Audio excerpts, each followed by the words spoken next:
주의 인자하심이 생명보다 나음으로 내 입술이 주를 찬양할 것이라. 이러므로 나의 평생에 주를 송축하며 주의 이름으로 말미암아 나의 손을 들리이다. 아멘.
하나님께서 그를 사망의 고통에서 풀어 살리셨으니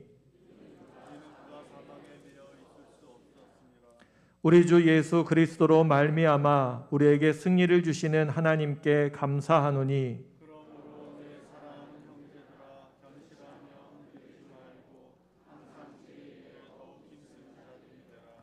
이 말을 할 때에 예수께서 친히 그들 가운데 서서 이르시되 너희에게 평강이 있을지어다 하시니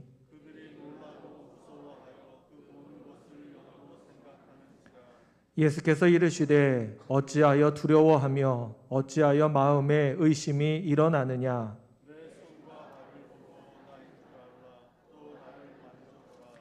영은 살과 뼈가 없으되 너희 보는 바와 같이 나는 있느니라.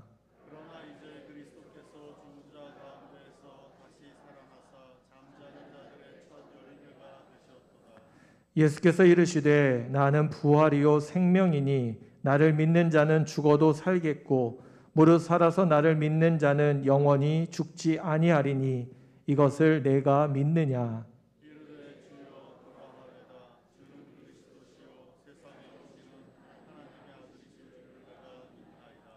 아멘.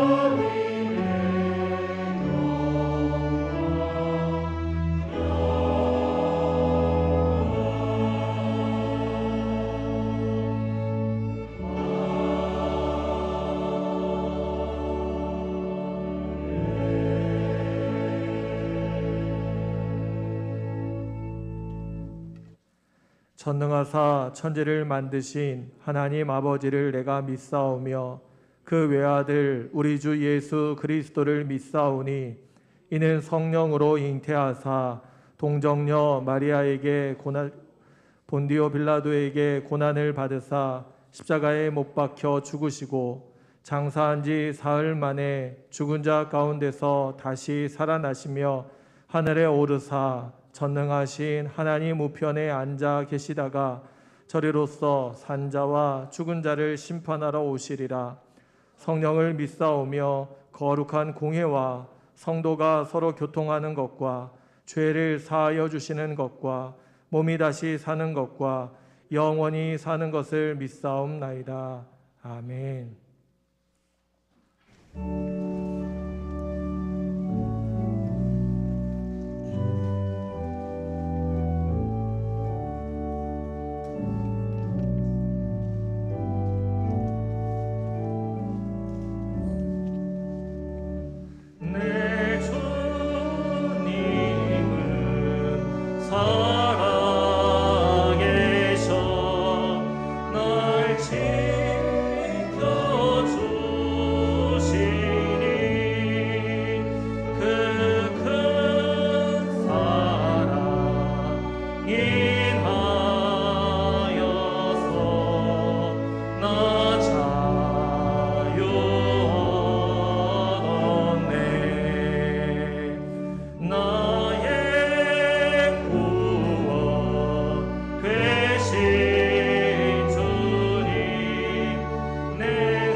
거룩하신 하나님 아버지, 부활 첫 주 주님의 십자가 고난과 부활의 감동을 기억하며 존귀하신 주님의 얼굴을 감히 바라봅니다. 우리 스스로의 힘으로는 어찌할 수 없는 죄와 사망의 구렁텅이에서 저희를 건져주시고 모든 더러움을 주님의 보혈로 깨끗하게 씻겨주심으로 우리 각자를 영광스러운 자녀로 삼아주신 하나님 아버지의 크신 은혜에 감사드립니다. 아무런 자격이 없고 공로도 없는 저희들이지만 오직 주 예수 그리스도의 이름에 의지하여서 살아계신 하나님의 은혜의 보좌 앞으로 나아가기를 소망합니다. 주님, 이 예배 시간 모든 성도들을 예수님의 십자가의 보혈로 덮어주시고 성령으로 충만하게 하시어서 완전하신 하나님의 임재 안에 거하는 복된 은혜의 시간이 되게 하여 주시옵소서. 하나님 아버지, 지난 한 주간을 되돌아봅니다. 매일의 일상이 바쁘고 분주하게 흘러가고 있는 가운데 저희가 세상의 일을 감당하려는 욕심과 압박에 골몰한 나머지 우리와 함께 하시며 우리에게 끊임없이 말씀하시는 주님을 잊고 살 때가 많았습니다. 또 주변의 소중한 이웃과 형제자매를 돌아보지 못한 적도 많았음을 고백합니다. 주님, 저희의 무지와 무감각을 긍휼하심으로 용서하여 주시옵고 예수 그리스도의 이름으로 삶의 매 순간을 주님의 뜻을 이루며 살아가는 주님의 자녀가 될 수 있도록 인도하여 주시옵소서. 온 세상을 다스리시고 주관하시는 하나님, 전쟁으로 인하여 말할 수 없는 고통과 아픔을 겪고 있는 우크라이나를 위하여 기도합니다. 그 땅에서의 전쟁으로 수많은 이들의 목숨이 사라져가고 있습니다. 자신들의 삶의 터전은 파괴되고 혈육들은 흩어져 살아있는지 죽었는지도 모른 채 내일은 또 어떤 시련이 있을까 하는 좌절과 절망의 소용돌이에서 괴로워하고 있습니다. 주님께서 은혜를 부어주시어서 이 전쟁 끝나게 하여 주시옵고 그 땅에 진정한 평화가 있게 하여 주시옵소서. 황폐하여진 우크라이나의 국민들에게 위로를 내려주시고 다시금 일어설 수 있다는 용기의 마음을 허락하여 주시옵소서. 분열과 불신으로 상처투성이인 이 나라 이 땅 대한민국을 위하여 기도합니다. 옳지 않은 방식으로 자신의 이익을 취하며 자신들의 주장과 사상만이 옳고 정의롭다고 외치는 옳지 않은 세력들을 주님께서 패하여 주시옵소서. 오직 주님의 공의와 정의만이 온 세상 위에 임재하기를 간절히 바라옵고 원하옵나이다. 신구 대통령 간의 대통령직 인수인계가 순탄하게 이루어지도록 각계각층의 지도자들에게 지혜의 영을 허락하여 주시옵고 폭정과 궁핍에 고난받는 북녘의 땅에 복음으로의 통일을 허락하여 참 광명을 경험하게 하여 주시옵소서. 지난 2년 반이 넘는 기간 동안 코로나 팬데믹으로 일상의 생활이 너무도 어려웠음을 주님께서 아십니다. 정신적으로 경제적으로 많은 고통이 있었으며 무엇보다도 우리의 영적 생활에 많은 제약이 있었습니다. 하지만 주님, 이 고난을 통해 우리가 얼마나 큰 죄인인지를 다시금 깨닫습니다. 인간 중심적 사고로 인한 신성모독, 과학기술에 대한 맹신으로 인한 자연질서의 파괴, 물질세계에 대한 열망으로 인한 극랄한 이기주의의 팽배. 주님, 주님의 능력의 손을 드시고 회개하는 저희를 긍휼히 여기시어 저희로 일상을 회복케 하시옵고 또 동시에 주님 앞에 무릎 꿇고 전지전능하신 주님 위에는 이 고난과 혼란을 이길 자가 없다는 찬송과 고백이 온 세상에 울려 퍼지도록 하여 주시옵소서. 사랑의 주님, 이 시간 주님께서 사랑하시는 자녀들이 주님의 몸된 교회를 이루어 영원하신 하나님께 예배를 드립니다. 어렵고 힘든 이 세상을 살아가는 성도들이 주님 앞에 나왔사오니 이들을 위로하시고 이들의 상한 심령을 치리 어루만져 주시옵소서. 주님께 예배드릴 때 모든 성도의 입에서 주님 같은 분이 이 세상이 어디도 없네라는 고백이 나오도록 하여 주시옵소서. 특별히 교회 학교의 모든 구성원들을 축복하여 주시옵소서. 그들의 삶에 공중 권세와 마귀가 틈타지 않게 하시옵고 믿음과 사랑의 호심경을 붙이고 구원의 소망의 투구를 쓰게 하옵소서. 그리하여서 이 교회와 이 나라의 내일을 주님의 은혜 가운데로 이끌어갈 지도자로 세움을 받도록 하여 주시옵소서. 살아계신 하나님의 말씀을 대언 선포하시는 목사님을 영육간에 강건하게 하여 주시고 성령으로 충만하게 하여 주시옵소서. 온 성도 주님의 말씀을 들을 때 우리에게 말씀하시는 하나님의 음성으로 말미암아 즐거워하게 하시옵고 말씀의 능력으로 온 세상의 근심과 걱정을 물리치며 참된 소망 가운데 힘찬 인생길을 걸어가는 도람 성도 되게 하여 주시옵소서. 충만한 기쁨으로 하나님께 찬양하는 미가엘 성가대의 목소리를 통하여 오직 주님만이 홀로 영광 받아 주시며 또 동시에 묵묵히 예배를 섬기는 예배위원들, 또 보이는 곳 보이지 않는 곳에서 이 예배를 위하여 이런저런 모습으로 애쓰는 손길과 발길이 천국의 새같이 빛나는 섬김이 되게 하여 주시옵소서. 이 모든 말씀 살아계신 우리 주 예수 그리스도 이름 받들어 기도하여 싸움나이다. 아멘. 하늘에 계신 우리 아버지여, 이름이 거룩히 여김을 받으시오며 나라가 임하시오며 뜻이 하늘에서 이루어진 것 같이 땅에서도 이루어지이다. 오늘 우리에게 일용할 양식을 주시옵고 우리가 우리에게 죄 지은 자를 사하여 준 것 같이 우리 죄를 사하여 주시옵고 우리를 시험에 들게 하지 마시옵고 다만 악에서 구하시옵소서. 나라와 권세와 영광이 아버지께 영원히 싸움나이다. 아멘.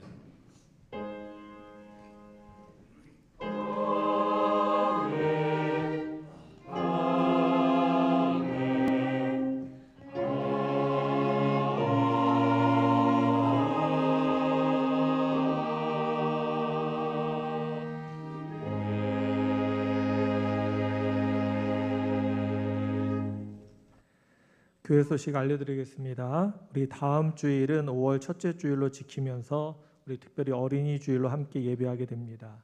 우리 교회에서 자라나는 아이들이 더 행복하게 또 기쁘게 또 하나님의 자녀로 잘 자라날 수 있기를 위해서 기도해 주시면 감사하겠습니다. 특별히 어린이 주일 맞이해서 유아 아동 세례식을 진행하려고 합니다. 혹시 아이들 세례 받을 가정들은 우리 신청해 주시면 감사하겠습니다. 제40차 사순절 새벽기도회를 마쳤는데요. 우리 함께 하셨던 분들 사무실에서 꼭 준비한 선물 받아가시기를 바랍니다. 우리 지난주부터 총여성교회가 카페를 운영하고 있습니다. 여러분들 잘 협조해 주시고 또 함께 해주시면 감사하겠고요. 특별히 우리 총여성교회에서 김치를 우리 예약받아서 우리 판매합니다. 우리 열무김치인데요. 맛있습니다. 혹시 미리 예약하지 못하신 분들도 여유분이 있다고 하니까 우리 1층에서 구입하실 수 있습니다. 우리 코로나로 인해서 사회적 거리두기가 이제 완전히 해제가 되었는데 우리 교회에서 식사하는 것은 추후에 좀 논의하고 또 따로 안내해 드리도록 하겠습니다. 여러분들 잘 협조해 주시면 감사하겠습니다. 우리 5월 일정 우리 교회와 또 교회학교 일정들이 주보에 실려져 있습니다. 여러분들 기도해 주시고 또 잘 협조해 주시면 감사하겠습니다. 교회 소식은 주보를 참조해 주시기를 바랍니다. 오늘 우리에게 주시는 하나님의 말씀은 누가복음 24장 30절부터 35절까지의 말씀입니다. 누가복음 24장 30절부터 35절까지의 말씀입니다. 다 같이 자리에서 일어나서 하나님의 말씀을 받도록 하겠습니다.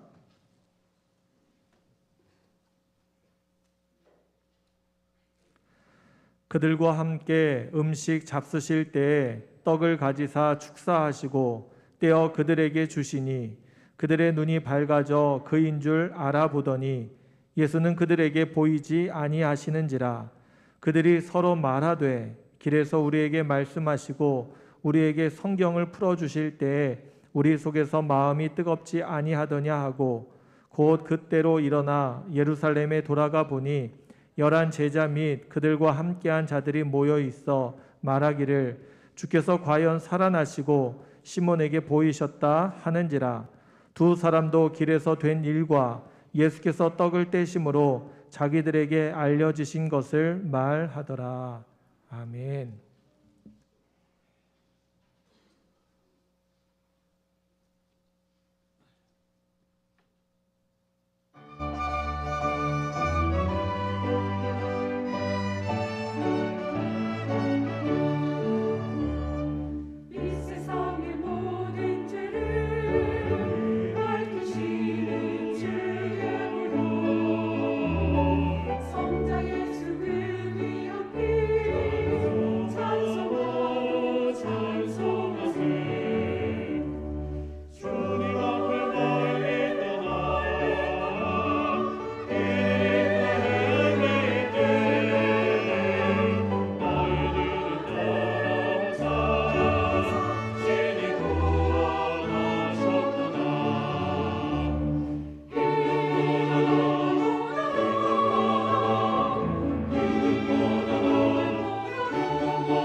감사합니다. 기도하겠습니다. 하나님, 우리를 하여금 하나님을 기쁘게 찬양하며 그의 은혜에 감사하며 주를 송축하며 은혜의 보좌로 나아갈 수 있도록 이끌어 주심에 감사를 드립니다.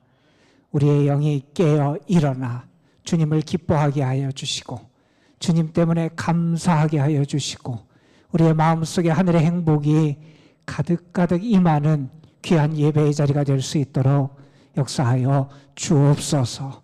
주님을 만나는 행복이 우리에게 있게 하여 주시고 주님을 의지하며 살아가는 은혜가 우리에게 나타나게 하여 주시고 하나님께 우리의 모든 길을 맡기며 주님을 참된 신뢰하 하나님을 의지하는 가운데 살아가는 행복이 우리에게 넘쳐나게 하여 주옵소서. 이 시간 예배를 드리며 살아계신 하나님을 바라봅니다. 우리의 소망이 주께 있습니다. 우리의 참 기쁨이 주님에게 있습니다. 주님만이 우리의 하나님이 되심을 우리가 고백하며 주님 앞에 나아가오니 우리를 만나시고 우리의 손을 붙잡아 주시고 우리를 일으켜 주시고 우리에게 은혜에 은혜를 더하여 주시기를 간절히 바라옵고 원합니다. 그래서 주님을 예배하는 가운데 우리의 영이 살아나고 하늘의 능력을 덧입고 하나님 안에 살아가는 믿음의 권세와 축복을 온전히 누리게 하여 주옵소서. 예배를 드리며 하나님의 말씀 앞으로 나아갑니다. 부족한 것을 가리시고 사랑하는 이들에게 하나님의 말씀을 전하는 도구로만 사용하여 주시고 우리 모두가 말씀을 통하여 하늘의 음성을 들을 수 있게 하여 주옵소서. 우리 구주 예수 그리스도의 이름으로 기도드리옵나이다. 아멘. 우리 다시 한번 해볼까요? 제가 예수 그리스도께서 살아나셨습니다. 그러면 여러분이 진실로 살아나셨습니다. 예수 그리스도께서 살아나셨습니다. 우리 옆에 분하고 인사해 보겠습니다. 예수 그리스도께서 살아나셨습니다. 아멘. 스위스의 철학자 가운데 칼 힐티라고 하는 분이 계십니다. 그분이 이런 얘기를 했어요. 하나님께로부터 멀어지는 것이 사람의 불행이다. 하나님께로부터 점점 멀어지는 것, 이게 우리의 불행의 이유와 근거가 된다 하는 이야기입니다. 여러분 정말 그렇게 생각하세요? 오늘날 세상을 보면 하나님을 잊어버린 세상 같아요. 하나님으로부터 점점 거리를 두는 세상 같아요. 하나님을 생각하지도 않고 하나님을 붙잡지도 않고 살아가는 세상이 오늘날의 세상 같지 않습니까, 여러분? 하나님으로부터 점점 멀어지는 것은 우리의 힘이 커지고 내가 무언가 살만한 것 같고 그래서 우리가 무언가 기쁨을 얻는 것처럼 착각할지 모르지만 그것은 우리에게 기쁨이 되는 게 아니라 불행이 된다는 사실입니다. 여러분, 저는 여러분이 여러분의 마음과 여러분의 몸과 여러분의 이 영혼을 통해서 하나님께 점점 더 가까이 나아가는 여러분이 되시기를 주님의 이름으로 축복합니다. 여러분, 하나님이 약속하셨어요. 하나님을 가까이 하라. 그러면 너희를 가까이 하시리라. 하나님이 나를 가까이 해주시면 그것이 행복 아닙니까, 여러분? 하나님이 나를 가까이 하시면 거기에서 삶의 기쁨과 평안이 우리에게 찾아오지 않습니까? 하나님을 가까이 할 때 하나님이 주시는 지혜가 여러분에게 임할 것이고, 하나님을 가까이 할 때 하나님의 은총이 여러분을 덮어주실 것이고, 하나님을 가까이 할 때 하나님의 능력이 여러분에게 충만하게 임할 줄로 믿습니다. 조지 포먼이라고 하는 권투 선수를 아마 기억하시는 분들이 계실 거예요. 그분이 1968년 올림픽에서 아마추어로 금메달을 땄던 분이고 프로로 전향해서 몇 년 후에 프로 헤비급 챔피언이 됐던 그러한 분이었지요. 그분의 별명이 있었는데 그분의 별명은 다른 게 아니라 KO 머신이라는 별명이 있었다 그럽니다. 경기가 시작해서 얼마 되지 않아서 상대방을 페어 펀치를 날려서 상대방을 KO시켜서 KO 머신이라는 별명을 가졌던 그러한 분이기도 합니다. 참 잘 나갔어요. 자기의 생각대로, 자기가 뜻하는 대로, 자기가 원하는 대로 자기의 인생이 잘 풀렸어요. 그러다 보니 교만해집니다. 내가 뭔가를 한 것 같고, 내가 대단한 것 같고, 내 마음대로 살 수 있을 것 같고, 그래서 그런 교만하고 방탕한 삶을 살아가게 됩니다. 그러다가 그가 경기를 해서 KO패를 당해요. 우리가 잘 아는 알리라고 하는 그러한 선수에게 KO패를 당해서 챔피언 자리를 빼앗기고 맙니다. 내가 능력이 있고 내 마음대로 다 하고 내가 이길 줄 알았는데 안 된 거예요. 나를 믿고 살았는데 안 된 거예요. 그러다 보니 좌절하게 됩니다. 낙심하고 절망하게 되고 술에 빠지고 마약에 빠지게 됩니다. 방황하는 인생을 살아가게 되지요. 그때 한 분이 그분에게 예수님을 전하게 돼요. 전도를 받게 됩니다. 예수님을 영접하게 됩니다. 이제 그의 인생이 달라지게 되는데 그는 사회에서 불량한 삶을 살아가는 청소년들을 돕고 그들을 계도하고 인도하기 위해서 자신의 삶을 바치며 헌신하는 삶을 살아가게 됩니다. 그렇게 열심히 살아가는데 그 일을 하는데도 자본이 필요하고 물질적인 게 필요하고 후원이 필요하고 지원이 필요하잖아요. 그가 가지고 있던 것들이 많이 사라지고 이제 없어져서 더 물질적인 어떤 도움과 후원이 필요한 때가 됐어요. 하나님 앞에 기도를 했답니다. 하나님, 저에게 지혜를 주시고 이것을 잘 감당하고 해결할 수 있도록 하나님 도와주옵소서. 이렇게 기도했더니 하나님이 어떤 마음을 주시냐면 다시 권투 선수 생활을 하라는 마음을 주셨대잖아요. 그가 은퇴하고 10여 년이 지나서 이제 곧 40을 앞에 두고 있는데 그때 프로 선수로 다시 그 선수 생활을 하도록 하나님 그 마음을 주신 거예요. 두려웠겠지요. 겁이 났겠지요. 근데 하나님의 말씀에 순종해서 그 일을 해요. 그리고 몇 년 후에 다시 세계 챔피언에 오르게 됩니다. 돈도 많이 벌었어요. 명예도 얻었어요. 그런데 이제 그는 그걸 가지고 하나님과 하나님의 뜻을 위해서 봉사하고 충성하고 헌신하며 살아가게 됩니다. 이 선수, 이 사람의 이야기를 왜 하냐 하면 우리 하나님이 어떠한 분인지 우리가 잊지 말자는 겁니다. 우리 하나님은 우리를 다시 일으키시는 분이에요, 여러분. 우리를 재기하게 하시는 분이 누구냐? 우리 하나님이시라는 거예요. 세상적으로 보면 안 될 것 같아요. 하나님을 멀리 떠나 있는 것 같아요. 실패한 것 같아요. 버림받은 것 같아요. 내가 연약한 것 같아요. 내가 아무것도 아닌 존재 같아요.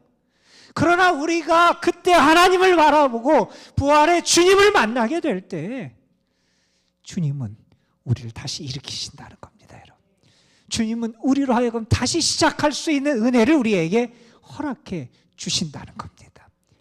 예수님께서 부활하신 다음에 제자들에게 나타나셔서 베풀어 주셨던 큰 은혜가 뭐냐?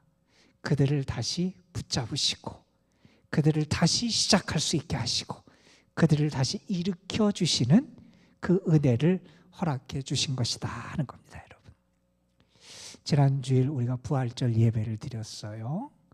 오늘 예배를 드리면서도 부활절 지난주에 지났는데 왜 부활절 찬송만 부르나 생각하는 분이 계실지 모르겠지만 지금 우리는 교회 절기상 부활절기를 보내고 있어요. 부활절부터 시작해서 성령 강림절이 되기 전까지 금년도에는 6월 첫 주가 성령 강림절이에요. 이 기간이 부활절기입니다. 여러분 주보에 보시면 맨 앞에 이렇게 적혀 있을 거예요. 부활절 제2주. 오늘은 우리가 부활절 두 번째 주일을 하나님 앞에 모여 예배를 드리며 함께 하나님께 나아가고 있는 겁니다. 지난주 부활절 예배를 드리며 저는 여러분에게 부활을 살다, 부활을 살자라고 하는 말씀을 나눴어요. 예수님의 부활은 과거에 예수님이 행하셨던 하나의 놀라운 사건, 우리가 그것을 기억하고 단지 감사하는 사건으로 만족할 것이 아니라 우리는 내가 부활의 주님을 믿고 내가 부활의 주님을 만나고 나의 삶의 부활의 증거가 나타나고 내가 부활의 능력으로 살아가는 사람이 되는 것이 오늘날 부활을 맞이하고 부활을 기억하는 참된 믿음의 모습이어야겠기에 저는 여러분에게 함께 부활의 삶을 살자고 부탁의 말씀을 드렸던 겁니다. 이 부활절기를 보내면서 저는 여러분이 부활의 은혜를 체험하는 사람이 됐고 부활의 능력이 여러분에게 나타났고 부활의 주님이 여러분 삶에 함께 하시는 증거와 열매가 나타나는 은혜가 있기를 주님의 이름으로 축원합니다. 오늘 말씀은 지난주에 우리가 봤던 빈 무덤의 이야기 다음에 부활하신 예수님이 제자들에게 현현하신 사건을 우리에게 소개해 주는 그런 일화이지요. 우리가 너무나 잘 아는 이야기입니다. 엠마오로 가는 두 제자에게 부활의 주님이 나타나신 그런 이야기입니다. 이 사건이 우리에게 분명하게 선포해 주는 메시지는 이런 메시지입니다. 부활은 우리의 인생을 변화시킨다는 겁니다. 부활은 우리의 인생을 변화시킨다 하는 사실이에요. 예수님께서 십자가에 달려 돌아가신 지 사흘째 되던 날 예수님을 따르던 11 제자 그리고 다른 제자들은 한 곳에 모여 있었습니다. 이들은 아침 일찍 아주 황당한 그러한 소식을 접하게 됩니다. 여인들이 와서 제자들에게 말하는 겁니다. 우리가 예수님의 무덤을 찾아갔는데 예수님의 시신이 보이지 않는다. 이런 얘기를 하는 거예요. 여인들의 이 이야기를 들으면서 함께 모여있던 제자들은 혼란스러웠습니다. 아니 도대체 예수님의 시신이 어떻게 없어진단 말인가? 왜 예수님의 시신이 없어졌단 말인가? 그들은 의아하며 그것을 되새기게 되지요. 그들은 놀랐지만 그러나 아무 일도 하지를 않습니다. 얼마 후에 함께 모여있던 제자들은 이런 결정을 내리게 돼요. 우리가 이렇게 계속 한 곳에 모여 있다가는 우리에게 어떤 어려움이 닥칠지 모른다, 이런 생각을 한 제자들은 이제 각자 흩어지기로 결정을 합니다.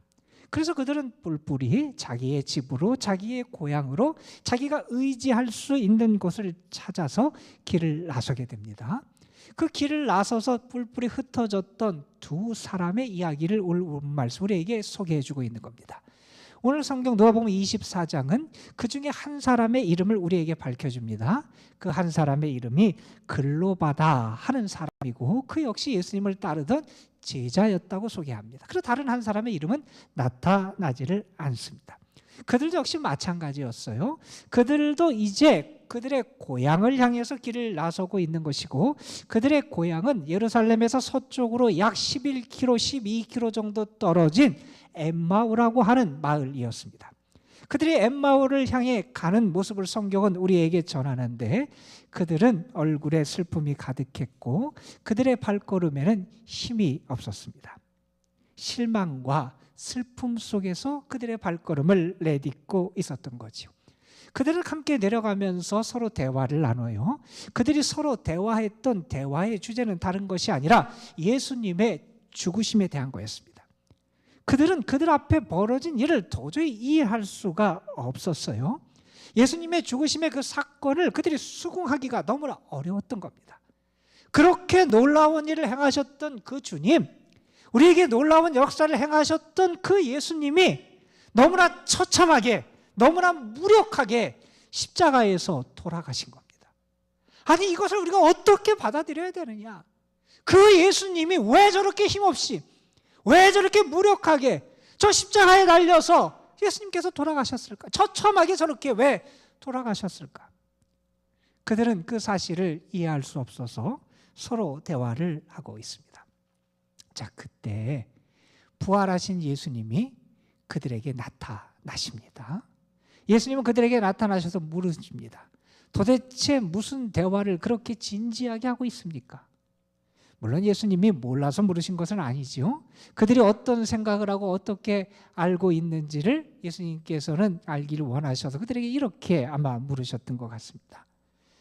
예수님이 다시 살아나실 거다. 그들은 꿈에도 생각하지 못했고요. 더더군다나 그 예수님이 그들 앞에 나타날 것을 그들은 꿈에도 생각하지 못하고 있었습니다. 그래서 그들은 예수님을 알아보지 못하고 있지요. 여러분, 이 사람들이 예수님의 제자였다고 누가복음 우리에게 전하는데 우리가 알고 있는 12명의 제자 이외에 예수님을 따르던 무리에 속했다는 거죠. 그들은 다시 말해서 예수님을 따라다녔던 사람들입니다.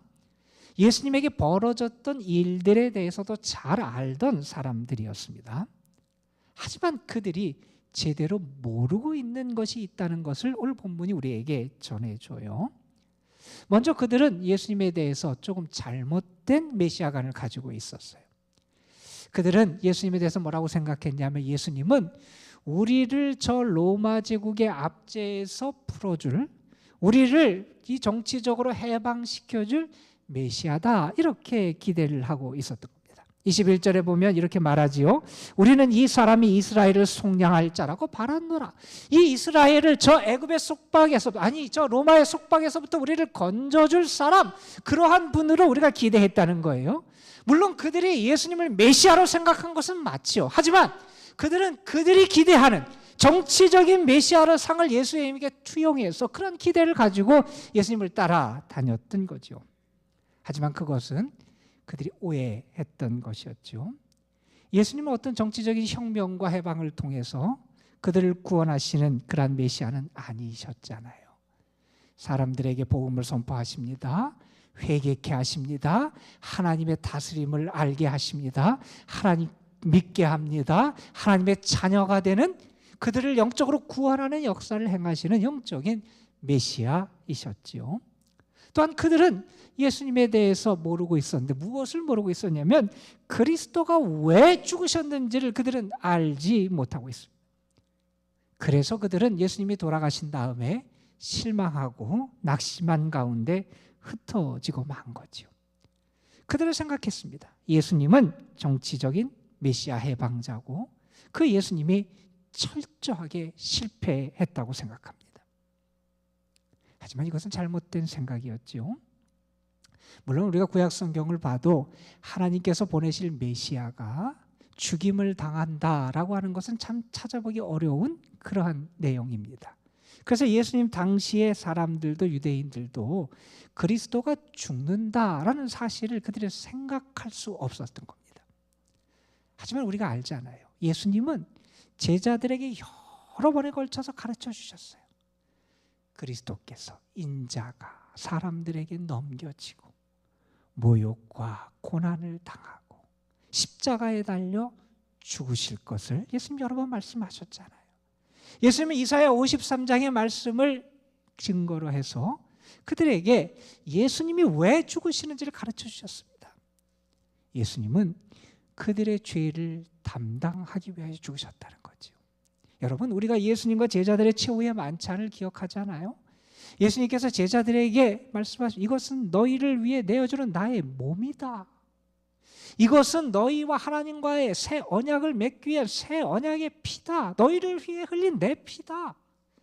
예수님의 죽으심은 우리를 살리고 우리를 대신한 그러한 대속의 죽으심이었고 고난이었는데 제자들은 그것을 알지 못하고 있었다는 거죠.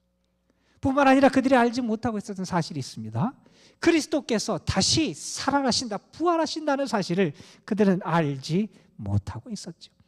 예수님께서는 이것도 제자들에게 수없이 가르쳐 주셨습니다. 인자가 고난을 당하고 다시 살아날 거다. 그런데 그들은 그 사실을 깨닫지도 알지도 못하고 있었던 겁니다. 그러니 빈 무덤의 소식을 듣고도 믿지도 못하고 부활하신 예수님이 나타나도 알아보지 못하고 있는 거죠.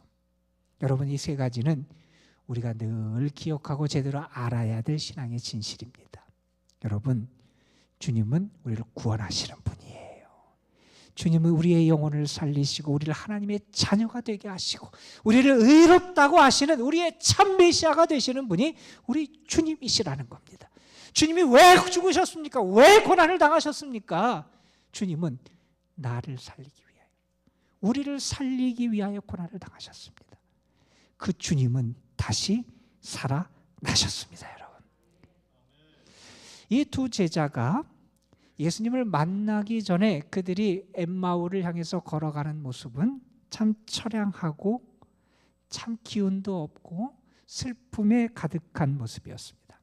다시 말해서 그때 그들의 마음의 상태는 얼음처럼 차가워진 상태였습니다. 희망도 없습니다. 기쁨도 잃어버렸습니다. 살아갈 이유, 힘도 그들에겐 사라져 버렸습니다. 예수님이 죽으셨다는 사실이 정말 충격적인 사실이었죠. 물론 그들이 예수님을 따를 때 그들의 마음속에 기쁨도 있었을 겁니다. 소망과 기쁨으로 희망으로 가득 차 있었을 겁니다. 예수님을 따르던 그 당시 그들의 마음은 따뜻하고 평온했을 겁니다.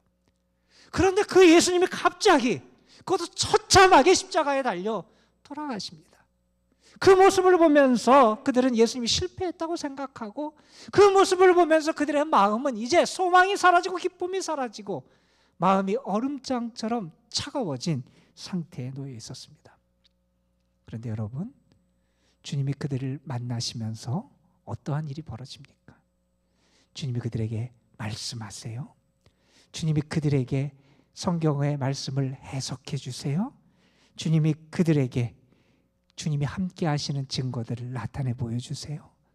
예수님께서 성경 말씀을 근거로 이 그리스도가 어떤 분이고 그리스도의 고난이 왜 그들에게 일어났고 그 예수님이 고난 받으신 이후에 어떻게 되는지를 자세하게 설명해 주십니다.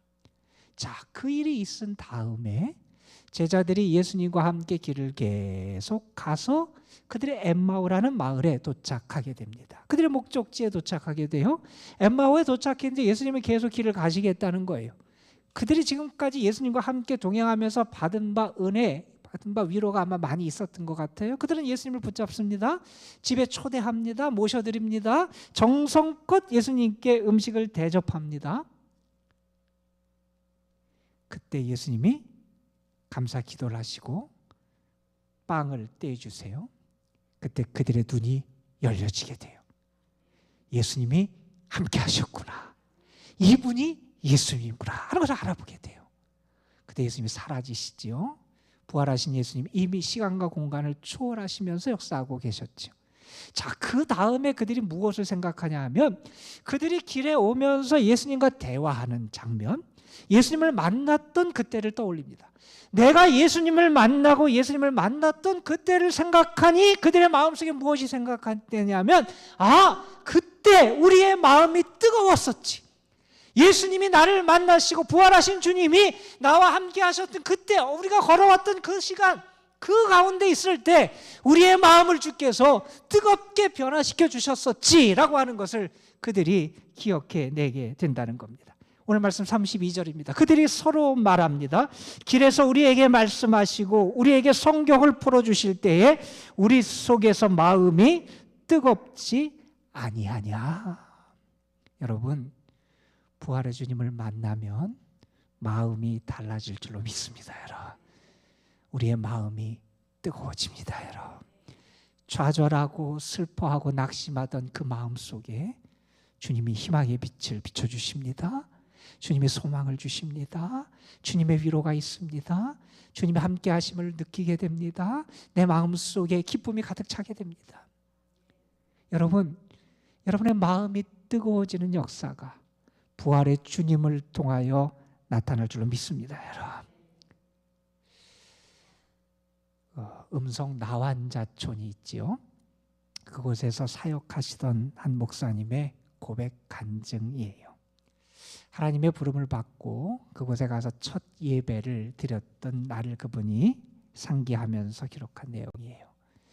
예배를 마치고 이제 교인들과 인사를 하는데 한 할머니가 목사님께 인사를 해요. 목사님, 오늘 말씀 참 감사합니다. 그러면서 목사님께 인사하며 손을 내밀었대요.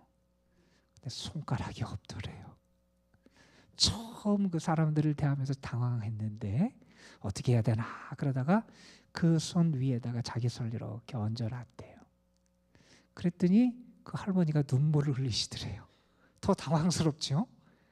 아니, 어떻게 해야 되나 그러면서, 그런데 할머니가 이런 말씀을 하시더래요. 목사님, 18살 때부터 지금까지 한 번도 건강한 손을 잡아본 적이 없습니다. 그런데 목사님께서 제 손을 잡아주시니 너무 기뻐 눈물이 납니다. 이 목사님은 그 할머니를 통해서 하나님이 지금 나에게 말씀하시는구나 하는 것을 느꼈대요. 어떤 생각을 했냐면 하나님이 그 손을 내미는 할머니를 보면서 하나님이 지금 나하고 악수를 하고 계시는구나, 그 마음이 생기더래요. 그러면서 그분이 어떤 마음을 갖게 됐냐면 그 이후부터 하나님의 사랑으로 모든 것을 행하기 시작했고요. 하나님의 사랑에 거하는 삶을 살게 되었다. 이렇게 고백을 해요. 하나님이 그 할머니의 만남을 통해서 이분의 마음에 사랑의 불을 붙여주신 거예요. 부활의 주님이 나를 찾아오시면 내 마음이 달라집니다. 여러분, 정말 여러분 한번 기도해 봤으면 좋겠어요. 주님이 나에게 오셔서 내 마음을 뜨겁게 하여 주옵소서.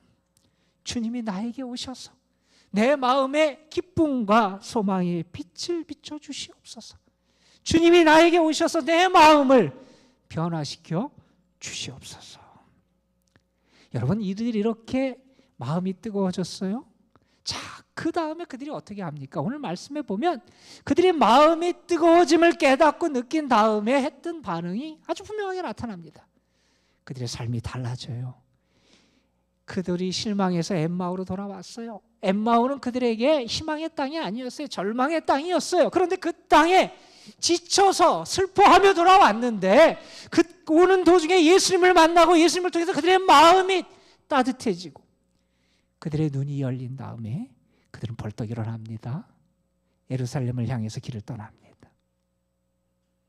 이제 그들은 예루살렘을 향해서 다림질해서 나아가게 됩니다. 그때 그들의 마음이 얼마나 기뻤을까?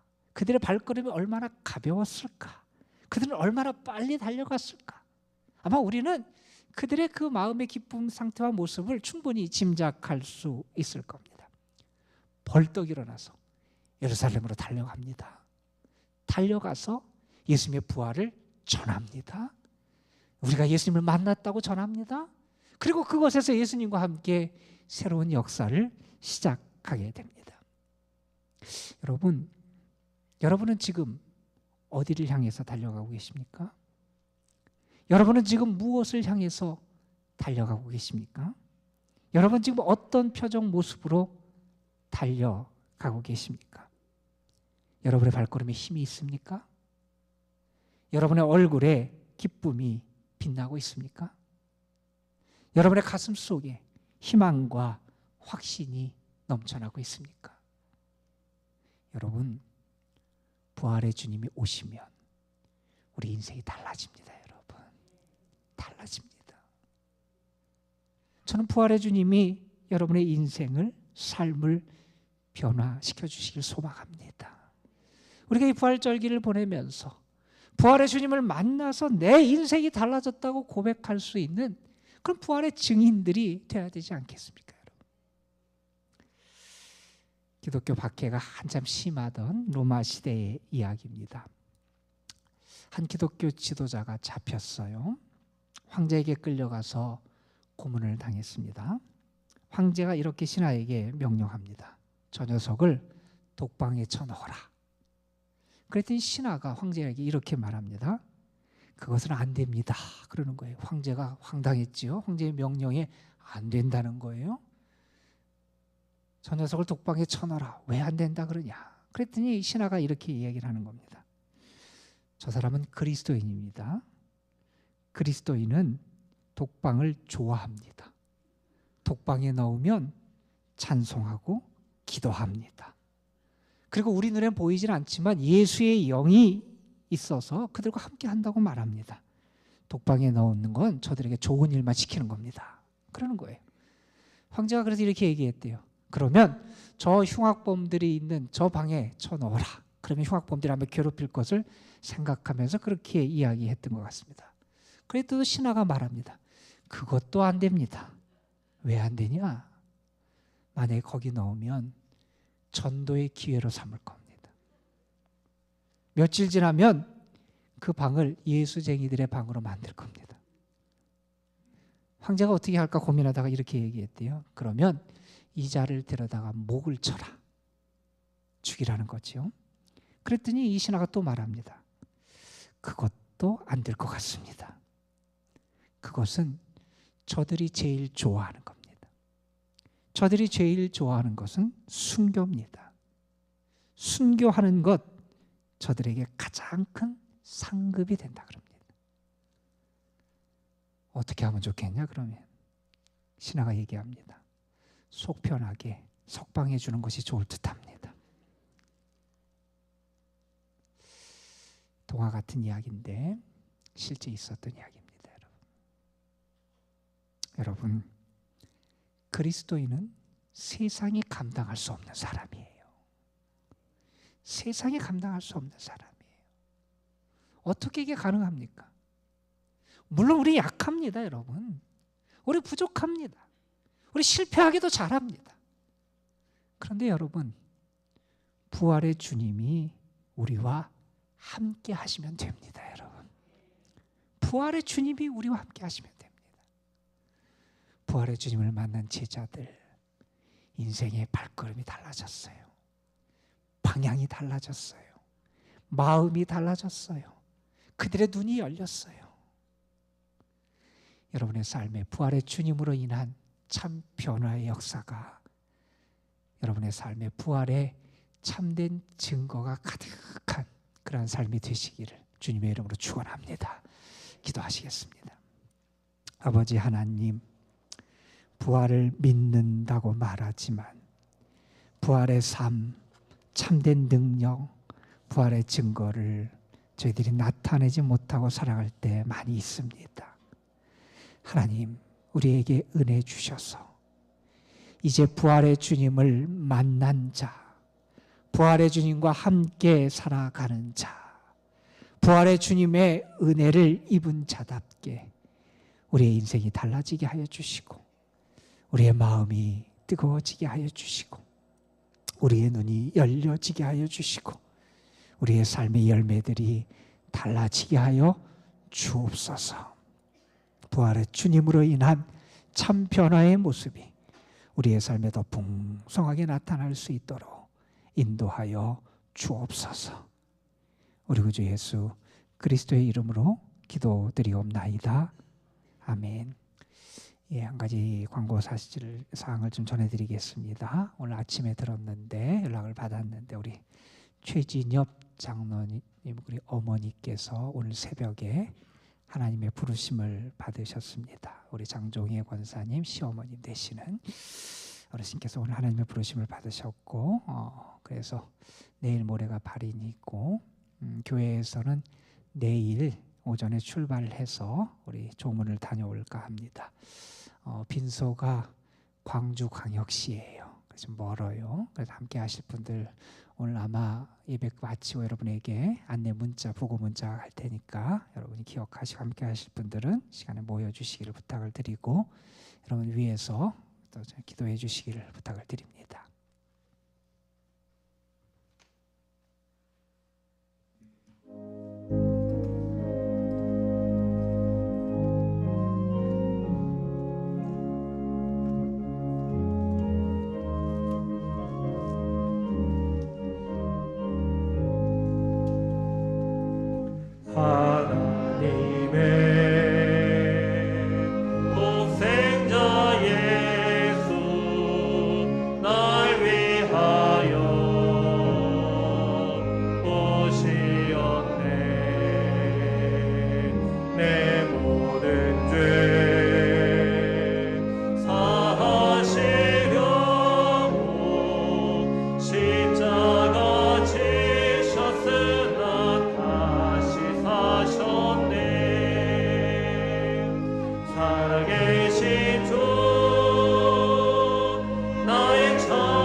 살아계신 사랑의 주께서 내 갈 길을 인도하심을 믿습니다. 그래서 나에게 두려움이 사라지고 근심이 사라지고 기쁨이 넘쳐날 줄 믿습니다. 그 주님과 함께 살아가는 참 부활의 승리의 삶을 살아가는 저희들 되게 하옵소서. 이 시간 저희들이 주님께 받은 은혜에 감사하며 귀한 예물들 성별하여 올려드리오니 주님 받으시고 이 예물들이 주의 사랑, 능력, 부활의 참 증거를 선포하는 예물이 될 수 있도록 인도하여 주옵소서. 세상으로 나아갑니다. 부활의 주님과 함께 걸어가게 하여 주시고 부활의 주님을 바라보게 하여 주시고 부활의 주님의 말씀을 듣게 하여 주시고 부활의 생명을 누리며 살아가는 저희들 되게 하옵소서. 이제는 성부, 성자, 성령 하나님의 은혜와 사랑과 인도하심이 부활의 능력을 의지하며 부활의 주님과 함께 담대히 세상으로 희망과 소망 중에 주의 인도하심을 믿고 나아가는 사랑하는 모든 이들 저들의 가정 삶의 자리자리 위에 이제로부터 영원토록 함께하여 주시옵기를 우리 구주 예수 그리스도의 이름으로 간절히 축원하옵나이다. 아멘.